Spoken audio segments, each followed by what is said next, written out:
Sharing the screen now.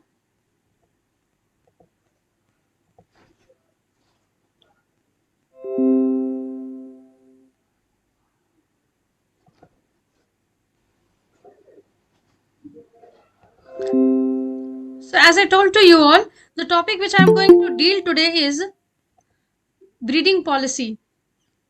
Breeding policy means that ये एक breeding policy क्या होता है, consultants, experts, scientist along with the administrators of a particular place, वो लोग बैठ करके डिस्कशन करते हैं.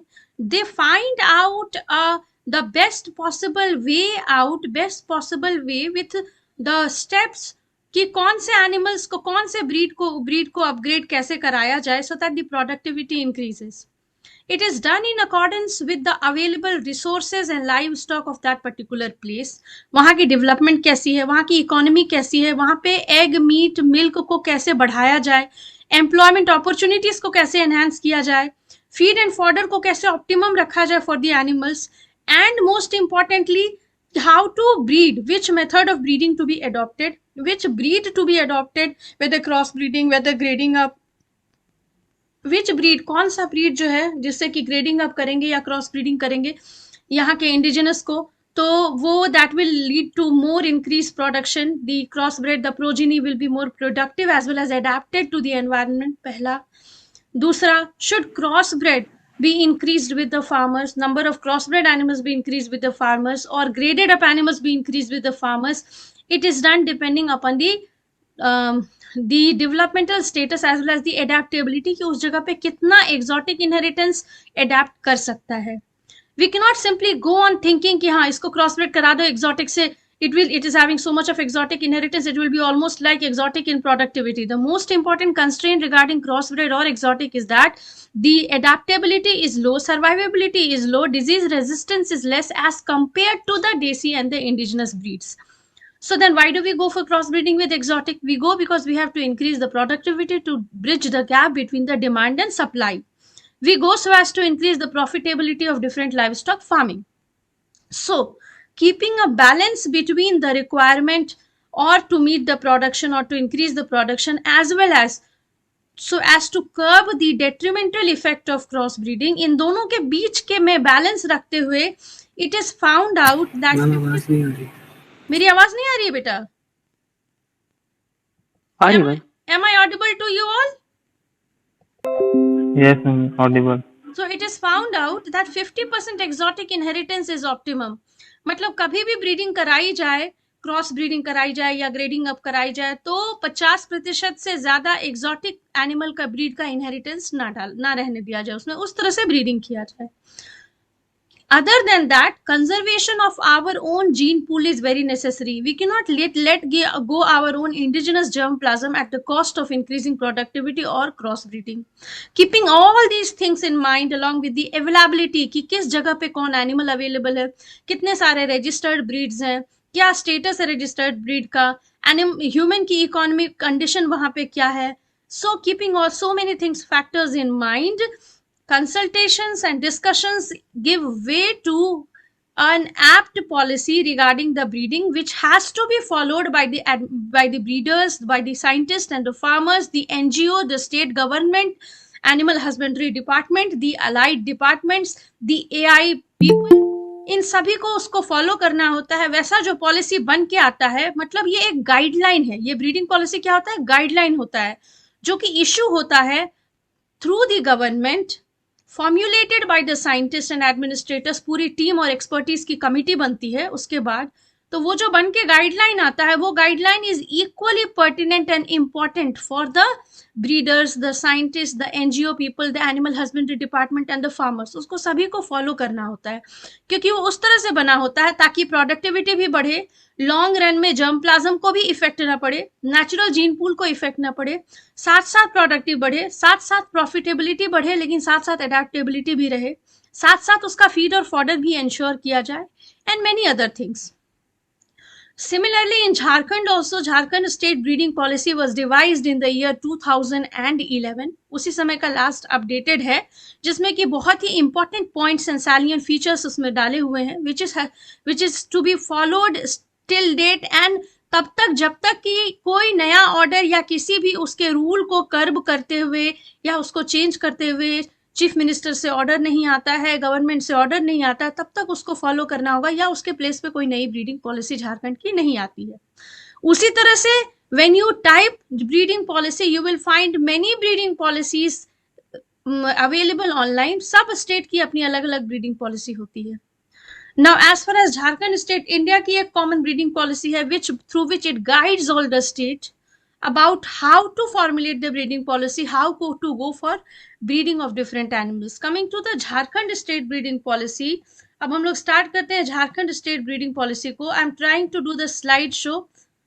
विजिबल है ये long term objective? Yes, ma'am. Yes, ma'am. Okay. Introduction visible है? Yes, ma'am. It means slides are not frozen. Long-term objective of Jharkhand state breeding policy is to increase the production of milk, meat and egg, to increase the productivity of animals, development of new productive breed of livestock and poultry, generation of employment opportunities for the poor and unemployed youth through commercial dairy farming with production of feed and fodder. So you can be asked in any viva or in interview that what are the long term objective of the Jharkhand state breeding policy. So you have the 4 breeding long term goal। सारे live stock product की productivity बढ़ाना, animal को ज्यादा productive बनाना through breeding, नया breed develop करना और employment generate करना। Introduction of the breeding policy, need for genetic upgradation of cattle and buffalo, no defined and identifiable breed of cattle and buffalo in the state, genetic upgradation of indigenous native cattle and buffalo using artificial insemination. You know that government has stressed upon the use of AI as much as it can be done. In daily animals, they are almost under the coverage of artificial inseminations. According to this breeding policy also, as you will move forward, cattle को तो सारे को artificial insemination से ही mating करवानी है। This is done in order to ensure good upgradation as well as to stop the spread of diseases and to ensure profitability to the farmers, for which government is also providing subsidy for artificial insemination. So an area with no AI facility accessible, natural insemination of buffalo via improved breed by private गौशाला NGO only in buffalo। Cattle के लिए ये option नहीं है buffalo में, क्योंकि बहुत जगह अभी भी फैसिलिटी अवेलेबल नहीं है, रिमोट एरिया उसमें। only one registered breed, that is छोटा Nagpuri breed of sheep। ILRI would be established to develop breed of livestock and poultry। मतलब livestock research stations would be established whereby research on developing new breed of livestock and poultry would be done in the state। What are the objective of the Jharkhand state breeding policy? To improve milk production and reproductive potential of cattle and buffalo, improving sheep, goat for meat and sheep for wool, improving body weight and reproductive potential of local pig, improving egg and meat production of local poultry birds, conserving and improving breed of livestock and birds found in Jharkhand, improving load carrying capacity of male cattle and buffalo। मतलब जितने important economic trades possible होते हैं of livestock and poultry, उसको improve करना कैसे? तो उसको breed को by proper breeding, by breed improvement, लेकिन साथ में उसके जो अपने ब्रीड अवेलेबल है उसको कंजर्व करना। You see the 5th point. So along with the objective to increase the productivity, to upgrade the animals, conserving is also an important point। Strategies to obtain the objective, how to proceed? Building participatory institutions of collective effort for small scale farmers that allow them to get vertically integrated with livestock processors and input suppliers, creating an environment to attract long term investment in livestock sector, promoting effective regulatory institutions to deal with threat to environment and health crisis from livestock sector। मतलब कि साथ साथ regulatory institutions बनाने हैं, rules बनाने such that public health को कोई नुकसान ना हो। Can you tell me how will public health be harmed by the livestock sector, और व्हाट इज द सब्जेक्ट और what is the field where we study? One health. One health concept. Very good, all the points good। That is One Health it is a very pertinent concept post COVID, whereby we just study about different health issues arising to the public। and zoonosis is the transmission। zoonosis जो होता है zoonotic, जिसमें हम लोग zoonotic diseases पढ़ते हैं veterinary public health में, this is a matter of concern which has also to be kept in mind while we try to increase the productivity। And then you can see it is also aimed to bridge the gap between the farmers, lab to land, between the farmers means institutions like BAU or Ranchi Veterinary College has to act as a bridge between what, between the input suppliers, with livestock processors एक तरफ and farmers in between. मतलब farmers should have proper access to the research work, the livestock processors and the input suppliers, for which we have to act as a connection. Now, so stepwise evaluation and characterization. This stepwise, उसको strategy को कैसे meet करेंगे या objective को कैसे meet करेंगे. And the thing is that if a particular breeding policy is formulated in the state, not even a single clause या एक सिंगल भी पॉइंट से उसको डिविएट नहीं किया जा सकता है, या इसको थोड़ा मॉडिफाई कर करके इसको ऐसे यूज करते हैं. अगर कोई पॉइंट लिखा है कि उसको इस तरह से करना है, अगर कोई ये ब्रीड लिखी हुई है तो उसके अलावा none of the breed can be allowed to be used in the state. This is the importance of breeding policy. Until and unless, कब उसको इंटरप्रिटेशन या कब उसको यूज करने में उसको चेंज होगा, अनटिल एंड अनलेस उसको ऑर्डर एक पास करवाया जाएगा थ्रू द चीफ मिनिस्टर, उसके लिए उन तक बात जाएगी. Then after proper permission it has to be changed, it can be changed, then only. So the stepwise evaluation and characterization is survey, evaluation and characterization of native livestock and poultry. सबसे पहले ये देखना कि यहाँ पे livestock poultry का क्या resource available है, फिर उसको कैरेक्टराइज करना. कैरेक्टराइज करना मतलब उसके कैरेक्टर को आइडेंटिफाई करना होता है.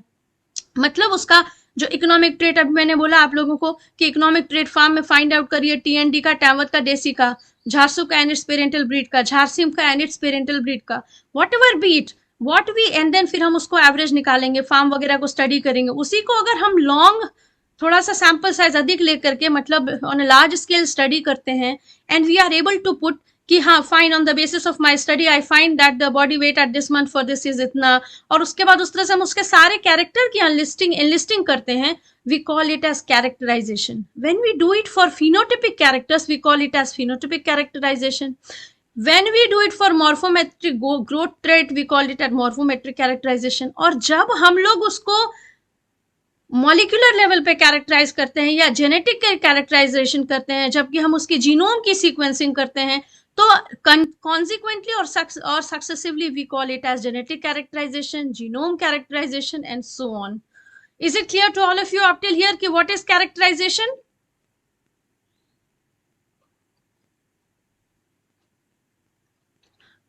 Yes, Am I audible to you all?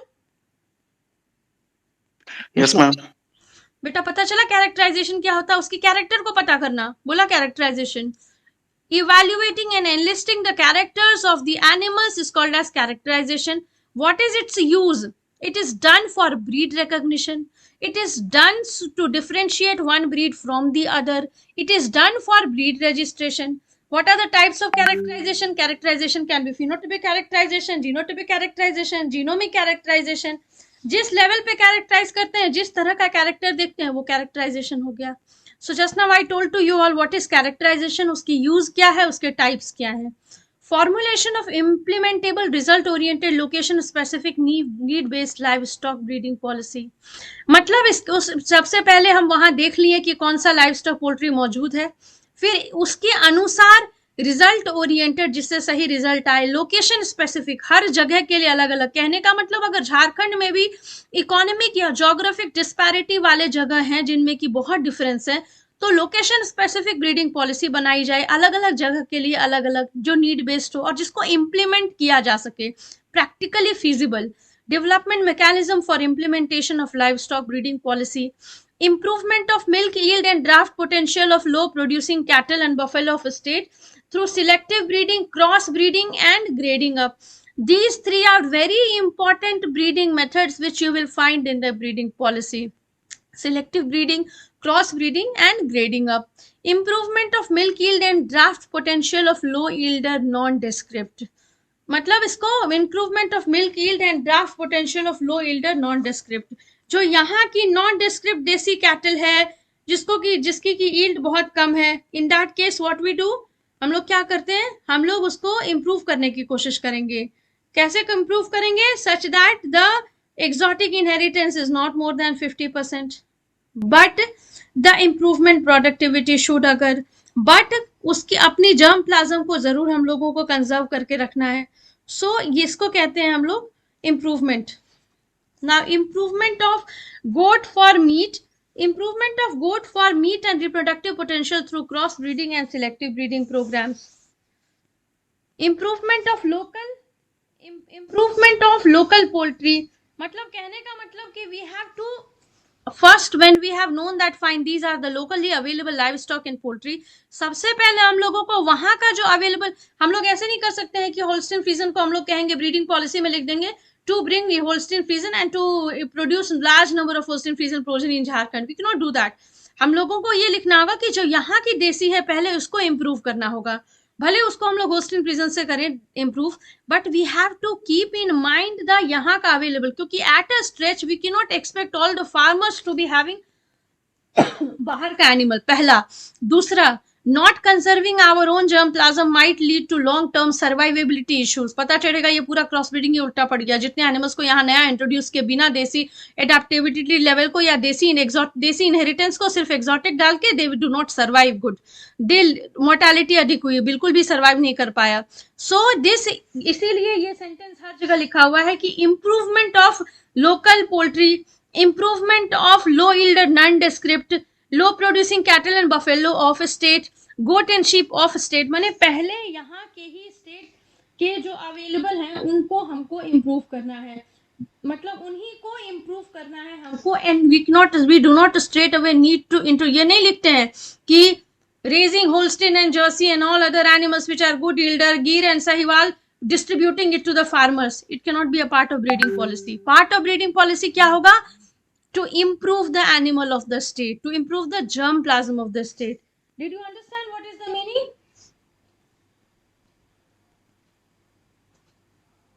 समझ में आ रहा है children? Yes, ma'am. Yes, ma'am. Okay. Do you know what is selective breeding? कोई बताएंगे? बताइए। अच्छा, पहले ग्रेडिंग अप आप लोगों को अभी तुरंत पढ़ाया गया होगा, ग्रेडिंग अप बताइए, क्रॉस ब्रीडिंग के बीच का डिफरेंस बताइए जल्दी से।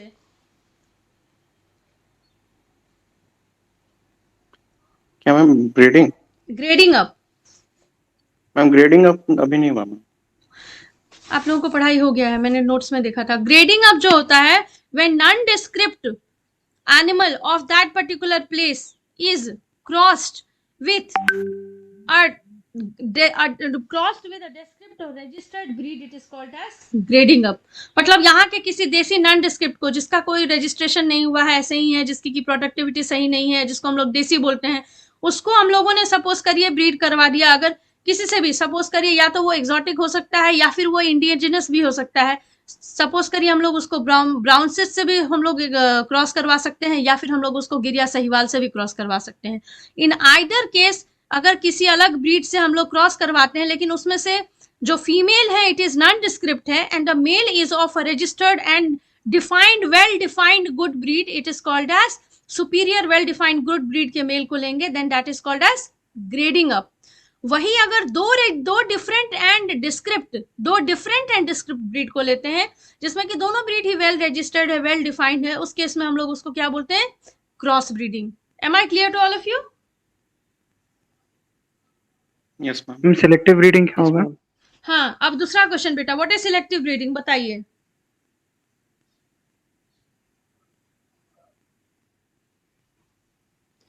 व्हेन वी ब्रीड, इसको हम लोग आर्टिफिशियल सिलेक्शन अगर उसमें इंक्लूड कर दिए तो बोल दिया सिलेक्टिव ब्रीडिंग में। व्हेन वी ब्रीड एनिमल्स और plant for a particular phenotypic trait, अगर हम एक पर्टिकुलर ट्रेट के साथ चल रहे हैं कि हम लोगों को ये ट्रेट इनकॉर्पोरेट करना है एनिमल में, when we combine selection with breeding because we want to develop particular trait or a group of traits in the animal or plant, that type of breeding is called selective breeding. Is it clear to all of you? Yes, ma'am. Okay. Yes, ma'am. Good. So continuing with it, सबसे पहले cattle के लिए, cattle के लिए क्या define किया गया है कि in case of urban and semi urban area, cross breeding of desi will be done with Holstein Friesian or Jersey. Do remember these two names, Holstein Friesian and Jersey, because it will be asked according to Livestock Policy 2011 which two breed are to be used for improving the cattle, या फिर how is the breed improvement of cattle recommended. Breed improvement for cattle recommended by state breeding policy. In case of, तो आप लोग क्या कीजिएगा, अगर सिर्फ cattle लिखा हुआ एरिया नहीं तो आप लोग उसको एरिया बांटिएगा कि in case of urban and semi urban, Holstein Friesian and Jersey, उसके साथ मेंशन करना होगा बाय एआई, उसके साथ मेंशन करना होगा द मेथड क्रॉस ब्रीडिंग, उसके साथ मेंशन करना होगा किसको, देसी with Holstein Friesian and Jersey bye AI, such that percentage of exotic inheritance is less than 50%.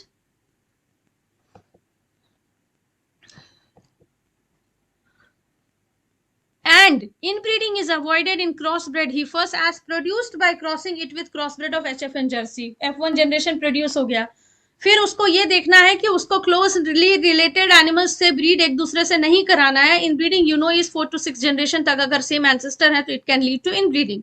तो क्रॉस ब्रेड प्रोड्यूस होने के बाद भी उसके प्रोडक्शन को सस्टेन रखने के लिए क्या करना होगा, एक क्रॉस ब्रेड को अनरिलेटेड एंसेस्ट्री वाले क्रॉस ब्रेड से दूसरे जगह के क्रॉस ब्रेड से क्रॉस करा सकते हैं, बशर्ते कि यहाँ भी एचएफ और जर्सी का क्रॉस है वो देसी के साथ, वहां भी एचएफ या जर्सी का क्रॉस है देसी के साथ.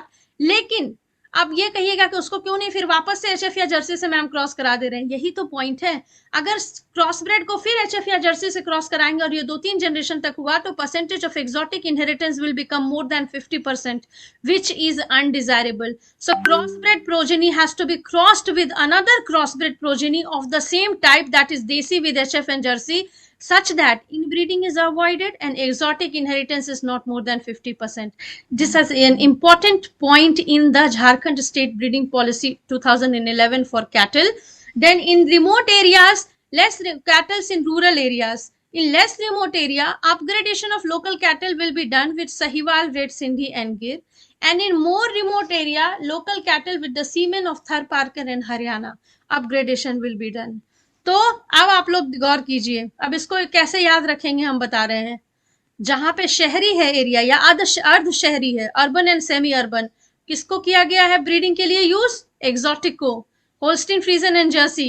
ठीक है, इज इट क्लियर?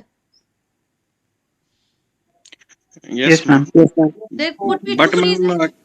एक मिनट बेटा, there could be 2 reason, I take up the question from you. There could be 2 reason. पहला इसलिए क्योंकि farmers of those area can afford more money to sustain the crossbred with exotic. Always remember crossbreds are more costly to be maintained. दूसरा शायद इसलिए कि उनके पास जो cattle होगी ऑलरेडी प्रेजेंट वो ज्यादा इंप्रूव्ड होगी, तो उसके साथ उन लोगों ने किससे क्रॉस ब्रीडिंग कराया है, एचएफ से, जर्सी से. और तीसरा इसलिए क्योंकि urban and semi urban area में demand of milk is more.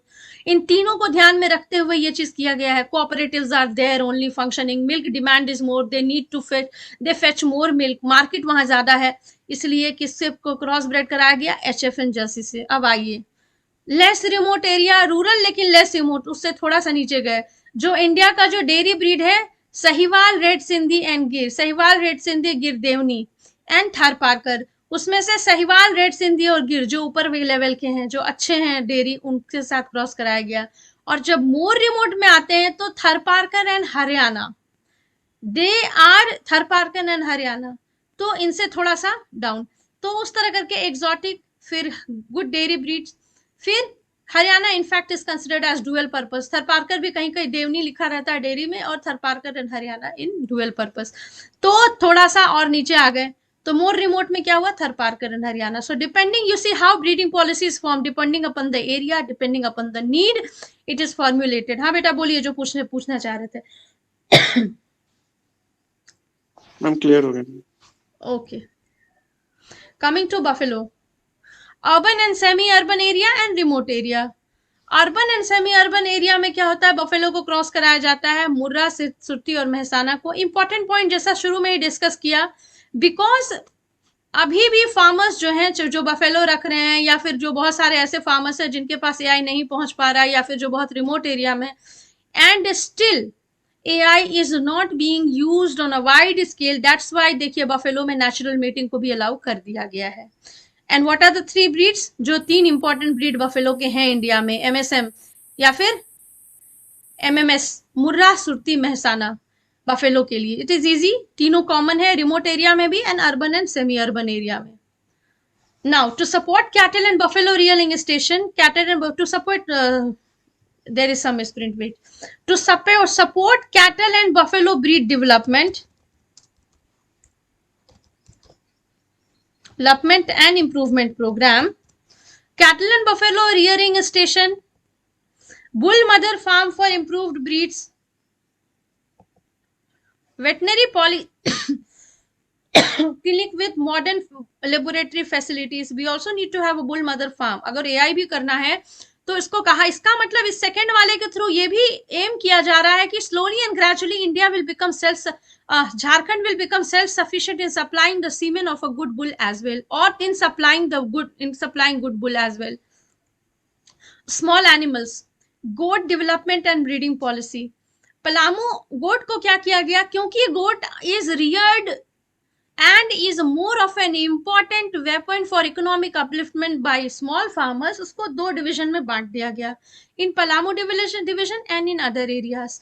Palamu division में सजेस्ट किया गया है कि क्रॉस ब्रीडिंग या grading up of the goat grading up of the goat will be done with Sirohi, Barbari, Surti and Jhakrana, while in other area selective breeding of black bengal goat will be done. Goat, and along with that genetic evaluation, conservation and improvement of black bengal goat in their natural habitat will be done. Can you tell me why black bengal goat? बताइए. Ma'am, because they're more suitable to the environment of Jharkhand. Almost correct. बोलिए और. And good economic traits. Okay. हाँ, ये भी high correct है. litter size. Twins होते हैं, meat Litter size high. बिल्कुल बिल्कुल. इसकी प्रोलिफिकेसी हाई है बेटा, डबल टू ट्रिपलेट्स भी मिलते हैं. गुड इकोनॉमिक ट्रेट है. It is a relished meat in Jharkhand, and because it shares a common border with West Bengal, large amount of black Bengal goat in huge numbers are found in Jharkhand. In fact, many of the research work are still being done so as to give the label or registration to the desi breed of Jharkhand, कि वो अब चूंकि black Bengal जैसे हैं, क्योंकि geographical border share कर रहे हैं, तो ये कैरेक्टराइज करने के लिए कि are they really a part of black Bengal clan only or should be registered as a different breed. इस तरह से बातें भी चलती हैं. इन टाइम रिसर्च भी होते हैं molecular level as well. So this is the importance of black Bengal goat. Black Bengal goat in fact is an asset of Jharkhand like the West Bengal and other state as well. Is it clear to all of you up till now? Yes. Okay, ठीक है बेटा. यहाँ पे एक word छूटा हुआ है, local codes. कौन किसको क्रॉस ब्रीडिंग होगी? Cross breeding of local codes यहाँ पे लिखेंगे ना.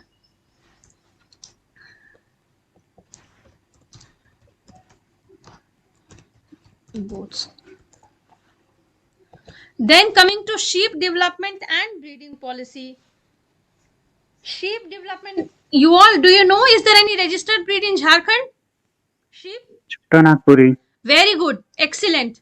So for sheep development and breeding policy in Jharkhand, it has been devised that in case of Palamu division, local sheep की upgrading की जाएगी with Muzaffarnagari ram for improvement of mutton and for quality wool production, while in other division selective breeding of Chota Nagpuri sheep will be done. क्यों? क्योंकि Chota Nagpuri sheep is an important breed registered in Jharkhand. Is it clear to all of you up till here? Ma'am Palamu को क्यों आखिर अलग division रखा गया है? It is homework for you all, उसको स्टडी कीजिए. Very good. मैं तब से वेट कर रही थी कि कोई तो क्वेश्चन पूछे. Very good, excellent. Right this question, homework. Why has subdivisions been made between Palamu and other divisions in Jharkhand? ठीक है, हम इसको ढूंढेंगे कहाँ पे? नेट पे टाइप करिए बेटा, कि हिंट बस दे दे रहे हैं, है ना, कि हाँ मैम. हिंट बस ये दे दे रहे हैं कि पलामू डिवीजन जो है वो इकोनॉमिकली जो है वो what is the status of Palamu division as compare to other divisions. Economic, ठीक है, पहला. दूसरा ज्योग्राफिक. बस दो चीज, ठीक है. You will get the answer, है ना. I will give the answer in the next class, otherwise don't worry, ठीक है. Now pig. Crossing or grading up of local sheep with Tamworth or Russian Charmukha. Availability of TND,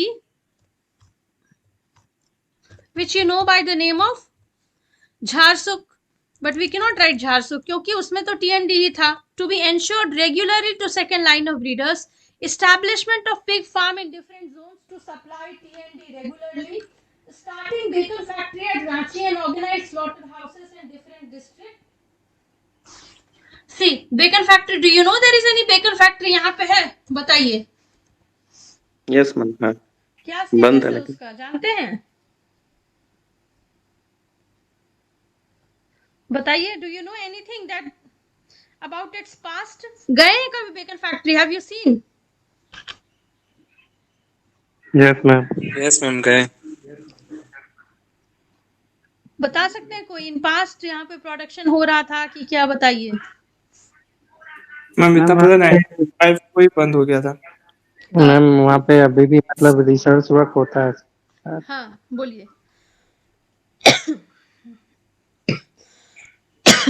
You all will be surprised to know that at one point of time, this bacon factory was quite functional and different type of meat were produced. Understood? Yes, ma'am. Ma'am, different sausages, हाँ, meat processing. very good, very good, very good. ठीक है? तो this is the thing that once upon a time this bacon factory was extremely functional. Now, although it is not functional, एक ऐसा समय था जबकि sausages तो क्या, तो different type of pig products, pork product वहां पे बनते थे। तो it is aimed to start the bacon factory at Ranchi. फिर से रांची में बेकन फैक्ट्रीज हो, organize slaughter houses in different district हो। This is desired because you all know that pig meat is very much relished because of good nutritional availability, good feed conversion efficiency, ability to convert low quality protein into high quality, ability to of its subsistence on less money. उसमें input बहुत नहीं है, वो आपके hotel waste, kitchen waste सभी पे pig survive करता है। Due to all these reasons, pig is a relished meat in this area, in many other areas, so in northeast region and many other area. So ये pig rearing in fact has made many of the innumerable farmers self sufficient as well. इसीलिए pig को importance दिया गया। Local pig को जरूर grading up करने के लिए कहा गया टैमवर्थ एंड रशियन चरमुखा से, लेकिन इसके साथ ये इंश्योर करने कहा गया कि टीएनडी का रेगुलरली अवेलेबिलिटी रहेगा। 2011 में जब ये पॉलिसी बना होगा उस समय टीएनडी, जैसा मैं सोच पाती हूँ, नया नया उस समय में टीएनडी ब्रीड रजिस्टर हुआ होगा, या उस समय में टीएनडी ब्रीड आई होगी बन के, नॉट रजिस्टर्ड वर्ड। तो इसीलिए उसमें उसको उसके साथ इम्प्रूव करने की बात नहीं करके लोकल स्वाइन को या लोकल पिग को, बल्कि उसको अलग से उसकी कांस्टेंट सप्लाई अवेलेबल करने की बात हुई है। उतना ही नहीं, पिग फार्म बनाने के लिए भी कहा गया है हर जगह, ताकि टीएनडी को सप्लाई मिलते रहे फार्मर्स को। So you can see how important this TND breed is for Jharkhand as well. So then poultry development and breeding policy, chicken and duck.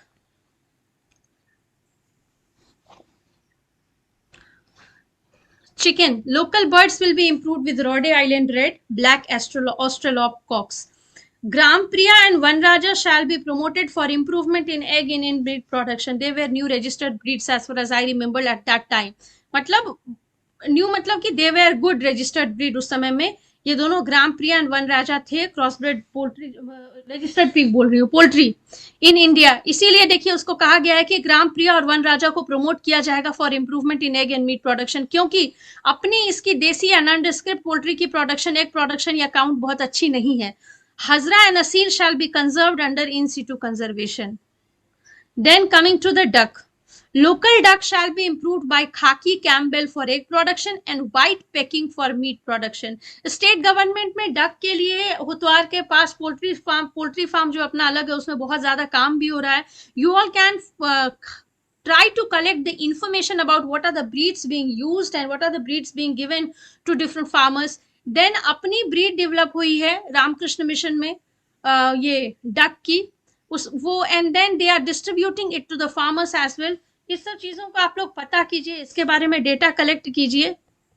चलिए आप लोगों को उसके पहले हम ये क्वेश्चन का आंसर बता देते हैं पलामू वाले का डिवीजन का। पलामू डिवीजन, बिकॉज आप ज्योग्राफी में उसके जाइएगा, you will find that geographically also it is situated towards one end of the Jharkhand, and ये जो है ये 250 most backward district out of 660 में आता है, और ये अभी भी ये फंड रिसीव करता है झारखंड में backward region grant fund programme से। इकोनॉमिक स्थिति इसकी इंप्रूवमेंट की जरूरत है। तो अगर मान लीजिए कोई भी ब्रीडिंग पॉलिसी में बहुत एडवर्स स्टेप जो है बहुत ही बड़ा स्टेप उस जगह पे नहीं दिया जा सकता है जहां फार्मर्स को अफोर्ड भी नहीं कर सकते हैं। तो इसीलिए चूंकि पलामू बाकी रीजन से उसको इकोनॉमिक डेवलपमेंट की ज्यादा जरूरत है, दैट्स वाई उसके लिए अलग पॉलिसी फॉर्मुलेट किया गया, बाकी के लिए अलग किया गया। Now am I clear to all of you? Did you get yes the ma'am. Answer बेटा जिसने पूछा था? Yes ma'am. फिर भी बेटा आप इसको पता कीजिए, ठीक है? Okay ma'am. 640 total back district में से 250 मोस्ट बैकवर्ड डिस्ट्रिक्ट में ये आता है, that is the. And then आप इसका लोकेशन देखिएगा, पलामू का लोकेशन भी it is towards one end of the Jharkhand. So all this things made it makes it, खासकर उन एनिमल्स के लिए जो कि स्मॉल फार्मर्स के लिए जरूरी हैं, इम्पेरेटिव हैं, जैसे शीप हुए, गोट हुए, तो उस जगह के लिए उसकी जरूरत है, फार्मर्स के सस्टेनेंस उस पे हो रही है, इसीलिए उसको पलामू और अदर डिविजन्स में बांट दिया गया ताकि farmers don't face difficulty in practically applying this to the place. और इसलिए कि उस जगह के लिए क्या जरूरी है और क्या बेटर है। Now maximising fodder production in the state by grasses and forage, research on dual purpose crop could be encouraged. Renovation मतलब लैंड तो लिमिटेड है, ऐसा क्रॉप जिसमें कि फॉडर भी मिले या फोरेज भी मिले, एनिमल के लिए, ह्यूमन के लिए भी क्रॉप मिले। Renovation of grass land with good quality grasses. Who needs to follow Jharkhand Livestock Breeding Policy 2011 with immediate effect? State Animal Husbandry Department, other allied department, NGOs, AI workers, Cattle and Buffalo Breed Improvement Program, other livestock improvement program. Note, government has the right to withdraw any clause at any point of time with prior notification in case of any dispute or in any difficulty arising to give effect to any provision in the Jharkhand Livestock Breeding Policy 2011. The matter should be taken to Chief Minister through Chief Secretary and the decision shall be taken final. Is it clear to all of you? This was up till here, this was all about Jharkhand Livestock Breeding Policy 2011. इसमें याद करने लायक चीजें क्या है? याद करने लायक चीजें खैर सभी चीजें हैं, बट फ्यू सैलिएंट पॉइंट्स जो पूछा जा सकता है एग्जाम पॉइंट ऑफ व्यू से आप लोग के लेवल पे, तो ये रिमेंबर कर लीजिए कि किस जगह पे किस एनिमल के लिए कौन सा एनिमल यूज होगा for breeding purpose. Am I clear to all of you? What are the objective and long term goal of breeding policy of Jharkhand? Now coming to the next part of the class which is related to it, National Program for Bovine Breeding and Dairy Development, NPBBDD. Why am I dealing with it? Because you need to know about few of the important breeding programs. ये India का है, पहले जब झारखंड से start किए हैं तो अब झारखंड का देख लेते हैं। इन केस ऑफ झारखंड करेंटली इसको आप लोग अगर पता भी कीजिएगा, ऑल द इम्पोर्टेंट जितने भी योजना है इट कैन बी सीन और they have been merged in the form of Mukhyamantri Pashudhan Vikas Yojana Jharkhand. It is a very ambitious and it is very benefiting yojana और programme for the benefit of the farmers for different livestock. Mukhyamantri Pashudhan योजना झारखंड 2021 के नाम से जाने वाला ये योजना, ये बहुत इंपॉर्टेंट है, इसको याद रखिएगा। इस साइट पे ऊपर आपको क्लिक करने से योजना के बारे में जानकारी मिल जाएगी। झारखंड सरकार राज्य के किसानों की मदद करने के लिए, उनको लाभ प्रदान करने के लिए कई प्रकार की योजना चला रही है। प्रदेश की हेमंत सरकार ने राज्य में एक नई योजना की शुरुआत की है जिसका नाम मुख्यमंत्री पशुधन योजना झारखंड 2021 है। किसानों की आय को दुगना करने के उद्देश्य से सरकार के द्वारा इस योजना को शुरू किया गया है। झारखंड सरकार के द्वारा इस योजना को शुरू किया गया है। राज्य सरकार ने करीब 660 करोड़ के बजट से ग्रामीण विकास, कल्याण और कृषि विभाग की मदद से इस योजना को शुरू किया है। पशुधन विकास मिशन योजना के तहत प्रदेश के किसानों की मदद करने के लिए इस योजना को शुरू किया गया है। और एक चीज याद रखिएगा, योजना का शुभारंभ करते हुए मुख्यमंत्री श्री हेमंत सोरेन ने कहा कि पशु जैसे कि बकरी, भेड़, मुर्गी और सूकर आदि किसानों के लिए एटीएम की तरह काम करते हैं। मतलब इस योजना में इन सारे एनिमल्स के बारे में दे कैन, अभी आप लोग देखिएगा साइट पे जाकर के लिखा होगा fill the form through this site. फिर फॉर्म फिल करने का समय होता है ये, what are the documents required मैं आपको दिखाऊंगी। आप लोगों को पूछा जा सकता है कि झारखंड में इंपॉर्टेंट अभी जो ब्रीडिंग योजना चल रही है, मतलब इंपॉर्टेंट योजना चल रही है for the benefit of the farmers, ये हम लोगों को बताइए। तो ये आप लोग कह सकते हैं कि ये एक योजना है जो झारखंड में चलाई जा रही है। These are the benefits of Jharkhand Mukhyamantri Pashudhan Vikas योजना। इनके लाभ और इनके विशेषता भी लिखे हुए हैं। लाभार्थी को योजना के तहत 50 से 90% तक अनुदान दिया जाएगा। योजना के तहत उनकी श्रेणी के आधार पर अनुदान दिया जाएगा। गुणवत्ता डायग्नोस्टिक और अन्य परीक्षण प्रयोगशाला और मोबाइल पशु चिकित्सा क्लिनिक शुरू किया जाएगा। सरकार ने पशुओं को विभिन्न प्रकार के संक्रामक रोगों से बचाने के लिए पशु स्वास्थ्य एवं उत्पाद संस्था कांके में 28.69 करोड़ रुपए की लागत से टीका औषधि उत्पादन केंद्र एवं प्रयोगशाला का निर्माण शुरू किया है। इस प्रयोगशाला में करीब 1 करोड़ औषधि टीकों का निर्माण किया जाएगा।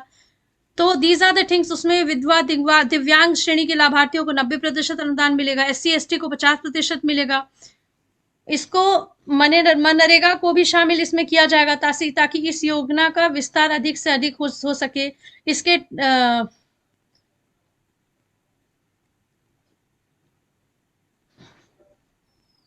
escape, I am showing to you all the site whereby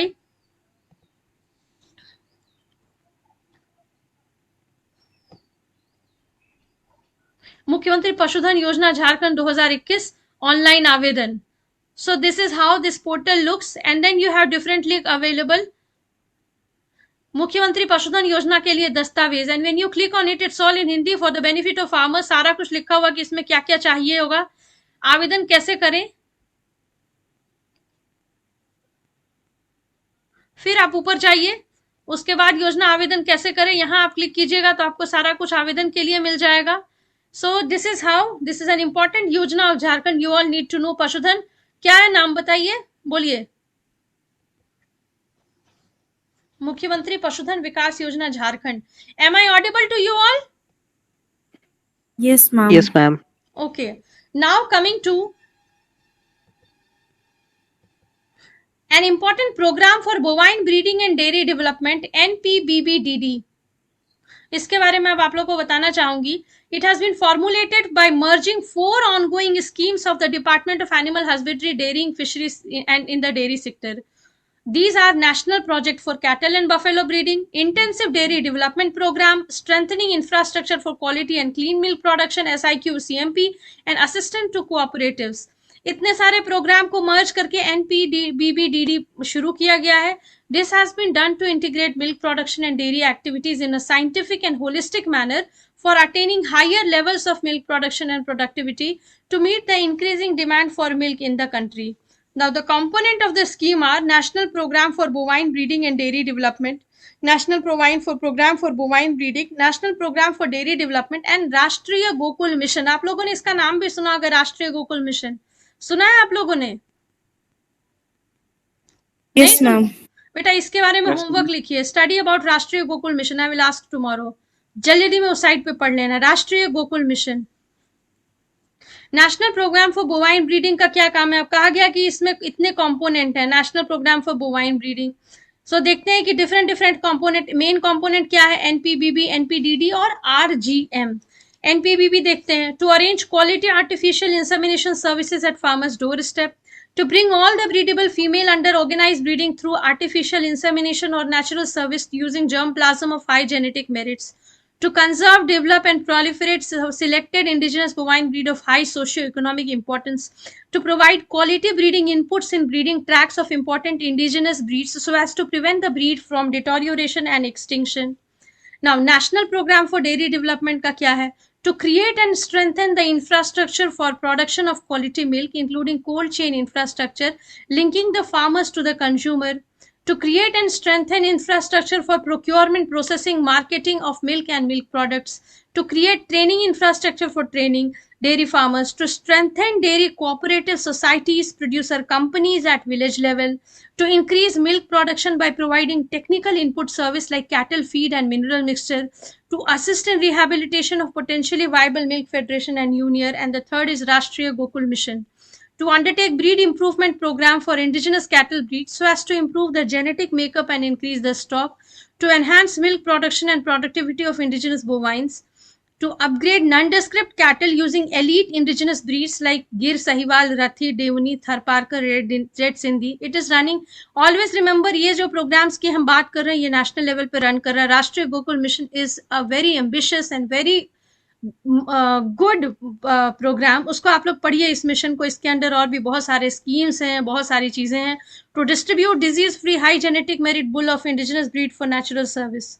Now, area of coverage of NPBBDD. It will be implemented throughout the country, will finance all the component of a state where National Dairy Plan Phase 1 is not being implemented. That is Delhi, Uttarakhand, Goa, Puducherry, Chhattisgarh, Jharkhand. Jharkhand state is also coming in all these states. And in case of a state covered by Phase 1, Uttar Pradesh NPBBDD will cover those components that are not covered by NDB. मतलब झारखंड में ये पूरे को cover करेगा, all finance सारे component को finance करेगा. Now, this was what will be the target beneficiaries of NPBBDD? Rural cattle buffalo keepers, irrespective of caste, class, and gender of the whole nation. References dairyknowledge.in. एक बार करते हैं इस पे click. See, this is from where I had collected the information on. कहाँ चला गया भाई? अरे क्या था हमारा? NPBBDD. Hope to open the required site. Yes. यहाँ से मैंने खोला था ऊपर. So here is how you will find it.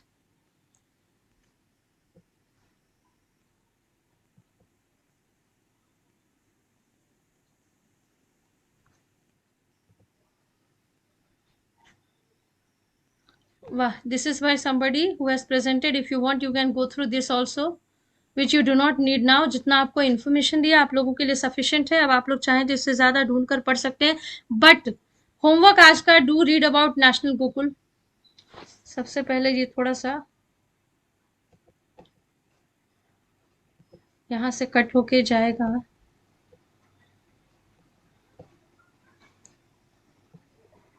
ये हिल क्यों नहीं रहा है? अरे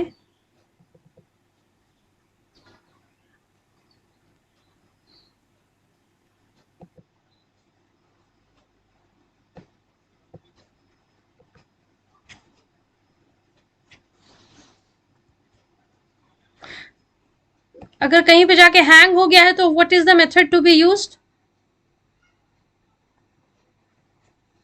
Am I audible to you all, children?